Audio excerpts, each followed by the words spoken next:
What up? It's Ninja Tips, and today I want to share some more Gnasher tips for the Gears of War 4 multiplayer. First tip is a general tip, and it affects your overall gameplay. For some reason, the game sets everyone's default in-game volume set to 8, so I turned mine to 10 to be able to hear better than other players who forget to do that and put themselves at a disadvantage. In 1v1s, I find it helpful to keep a healthy distance and observe the direction my enemy faces, to be able to determine where I can move opposite to which he is facing, making it harder for him by forcing him to make a strong correction. The dodge shot maneuver is about timing, and it's completely depending on the distance you are from your target before making the dodge maneuver and the direction they are facing to calculate their cone of vision. Here's that dodge shot again. I wait for the 2 arms distance and dodge at the moment before they fire to avoid the entire shot completely, leaving them completely exposed and wide open for a single shot kill that is impossible to counter. The left side shot is tricky, but it's not impossible, and it can be done so only with a blind fire, and it can be done so with a hard aim, since it's about speed. You increase your chances by damaging them slightly or using an active, which I did not have at that time.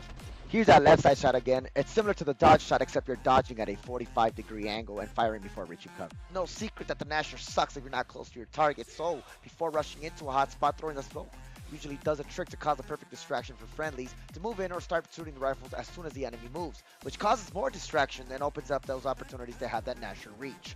I found myself dying a lot when not letting go of the A button on time, which is the default button for roadie running, just before firing around on my Gnasher. It's all about the footsteps in the roadie run that give away your position to your enemy, as well as indicate vulnerability to an easy one-shot kill. I find it very helpful to stop for a second, therefore, from my roadie run, rotate my character to face different directions, and I will be able to hear the enemy movements, even if it's a single step that they make in a standing position. Letting go of that roadie run and shoot will also require moving down on the left thumbstick to ensure you don't move your character inwards, which actually helps your enemy kill you because it's as if you're walking into their shotgun round. If you take a good look here, the same applies even when in cover. Again, smokes always before rushing. It's simply resourceful, smart, and safer than being sorry when rushing it. You can clearly see that I move backwards as I take a shot.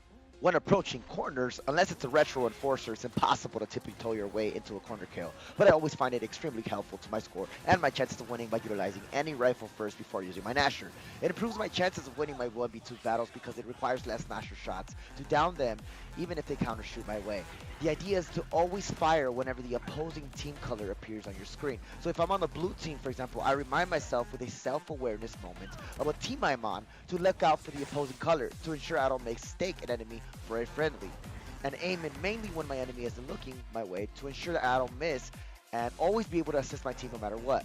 It's also actually better to blind fire when in the crouch position behind cover, otherwise getting downed or killed is inevitable.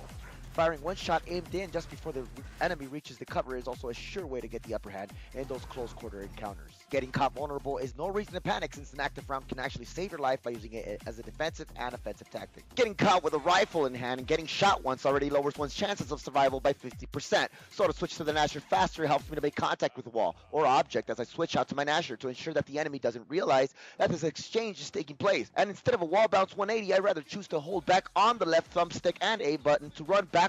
It's much faster, I make less noise, and it's smarter than giving your side or back to your enemy, since I found that this is actually a vulnerable spot to be in. Yes, too much wall bounce is bad, since anyone can just freely fire at you while moving backward, while one exposes themselves to rifle, pistol, and long-range weapon. Patience is key when using the Gnasher. It can give you freebies when you wait for your kills to come to you, and it can lead to teammates backing you up in case you fail to be the hero. Pushing as far as deep into the spawn side of the enemy is a way to checkmate an enemy. Especially on game modes such as Guardian or Team Deathmatch. It's just another way to create the ultimate choke point on any map, spawn trapping them to friendly volley fire, because it's all about map control. A couple last things before my video ends. Choosing the right time to play may not be an option for everyone, but I found myself playing the worst during late hours, and it may have to do with one's body just being tired to handle so much multitasking at that time, or possibly all the try-hard diamonds who don't want to lose the game, Lancer all night, worse than an MLG tourney match, giving you no chance to even use the Gnasher. Lastly, a special thanks and shout out to your Daddy 0486 and Andy L 1018 for being great players and down-to-earth people who helped me on my journey to Diamond, as well as a special thanks to Gold Beast and Cutthroat 364 for being outstanding supportive people. And that's all I got, so I'll see you next time.